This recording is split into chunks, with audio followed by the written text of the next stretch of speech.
Japan का नाम लेते आपके दिमाग में क्या आता है? साफ सफाई जो कि सड़कों पे होती है, एनिमे करेक्टर्स और गेम्स वगैरह।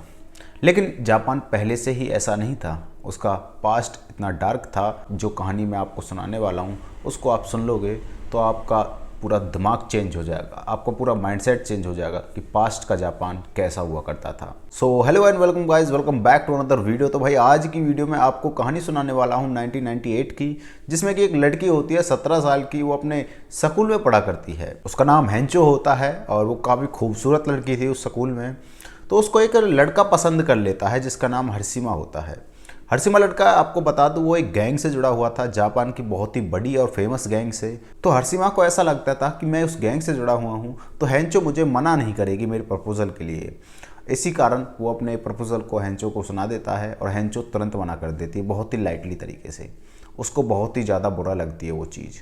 उसकी पूरे स्कूल में बेइज्जती हो जाती है और वो उसको बहुत ही गहरे तरीके से अपने दिल पे ले जाता है। अब दिन आता है 25 नवंबर 1998 का। हरसिमा अपने दोस्त के साथ एक प्लान बनाता है कि उस दोस्त से कहता है कि तुम हेंचो को परेशान करना, बाद में मैं उसको बचाने के लिए आऊँगा और वो मेरे साथ चलेगी।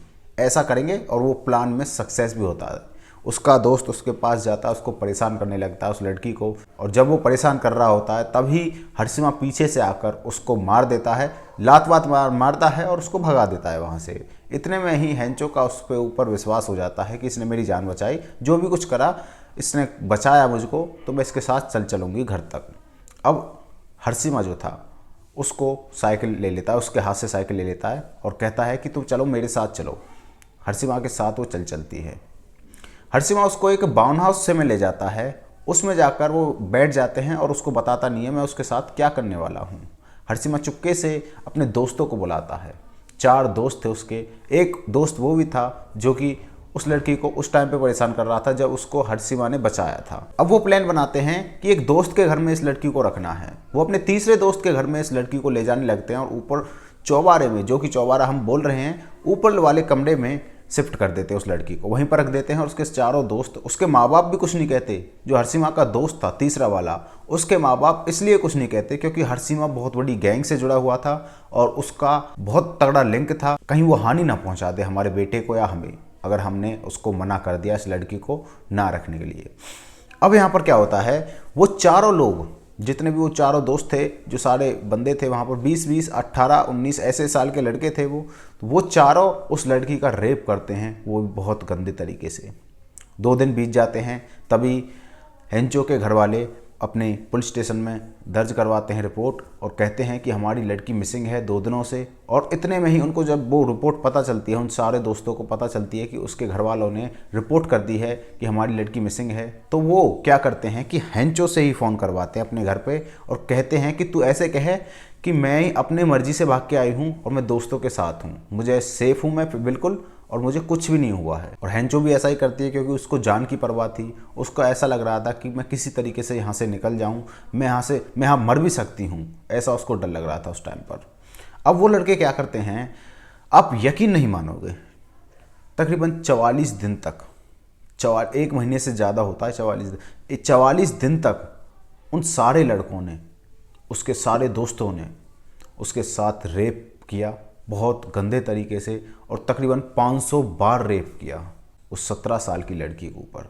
और रेप पर ही बात नहीं थमती थी, उसको वो मारते भी थे रॉड से। और जो भी काम किया था उन्होंने, बहुत गलत काम किया था, मैं यहाँ पे बता नहीं सकता उसको। तो 44 दिन बीतते हैं, उसके बाद वो डिसाइड करते हैं कि इसकी हालत बहुत ही ख़राब है। हेंचो की हालत इतनी ज़्यादा ख़राब थी कि वो अपने पाँव पर खड़े होकर भी बाथरूम वगैरह नहीं जा सकती थी। जो अपने हाथ से चल कर उसके पाँव बिल्कुल ख़त्म हो चुके थे और उसके पाँव में इतनी भी जान नहीं थी कि वो सीधी खड़ी हो सके। तो वो खचर खचर कर बाथरूम में जाती थी और वहाँ से उल्टा आती थी। इतनी गंदी उसकी दुर्गति हो गई थी उस टाइम पर। अब उसके दोस्त डिसाइड करते हैं कि अब इसको मार देते हैं, इसको बहुत दिन हो गए, अब ये हमारे काम की भी नहीं है और इसको लेकर बहुत मुसीबत हो सकती है, अब इसको मार देते हैं। तो वो क्या करते हैं, लाइटर फ्लूइड लेते हैं, उसकी सारी बॉडी के ऊपर डाल देते हैं और उसको वहीं पर जला देते हैं। उसकी वहीं मौत हो जाती है और पुलिस को कोई भी खबर नहीं होती है क्योंकि जिस घर में वो रह रहे थे उनके उस दोस्त के माँ बाप खुद डरे हुए थे कि ये लड़का हमारे घर में कुछ नहीं कर दे, हमें कुछ नुकसान ना पहुंचा दे, हमारे लड़के को ना मार दे। इस कारण उन्होंने भी पुलिस में कंप्लेंट नहीं की थी। अब हर्षिमा पर एक केस होता है और पुलिस उसको अरेस्ट कर लेती है। केस किसका था कि उसने दिसंबर के महीने में एक लड़की का रेप किया था। अब दिसंबर का महीना जब ही था जब हेंचो उसके घर पे, उसके दोस्त के घर पे थी, उसी दौरान उसने एक लड़की का और रेप किया था। उस केस में वो फंस जाता है। अब पुलिस उससे पूछताछ कर रही थी, पुलिस उसके दोस्त से और उससे पूछताछ कर रही थी। उसका दोस्त भी वहीं पर बुला लिया गया था। वहाँ पर वो पूछताछ करती है, कहती है कि तुमने एक और केस किया है। अब पुलिस को ये पता नहीं था कि हेंचो का केस इन्हीं के पास है, हेंचो जो गायब हुई है वो इनके कारण ही हुई है। लेकिन पुलिस एक तरीके से उनसे बातें उगलवाना चाहती थी। पुलिस कहती है तुम्हारे एक और केस सामने आता है, उस केस के बारे में बताओ। तो वो डर के मारे हेंचो का केस जो था उसका सारा सच पुलिस के आगे उगल देते हैं। पुलिस के आगे उगल देते हैं तो उनको अरेस्ट किया लिया जाता है।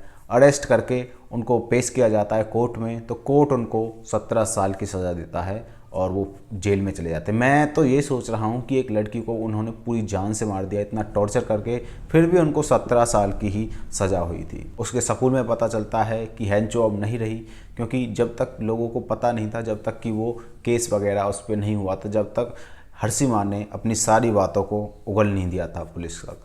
अब सारे स्कूल को पता चलता है, उसकी दोस्त को पता चलता है। उसकी दोस्त ने एक नोट भी लिखा था, नोट सुनाया भी था। आप सुन सकते हो उसको। 痛かったでしょうね。苦しかったでしょうね。何も知らずに生活した自分に腹が立っています。いつもおおらかで明るい純ちゃん。文化祭の時一生忘れないでしょう。私たちは純ちゃんの死を決して無駄にしません。恐ろしい犯罪がなくなって平和な日々が過ごせますように社会人1年生の私たちも努力し。दोस्तों आपको कैसी लगी ये वाली स्टोरी? वीडियो आपको अच्छी लगी तो वीडियो को लाइक एंड चैनल को सब्सक्राइब कर देना। मिलते किसी नेक्स्ट वीडियो में, तब तक के लिए बाय बाय।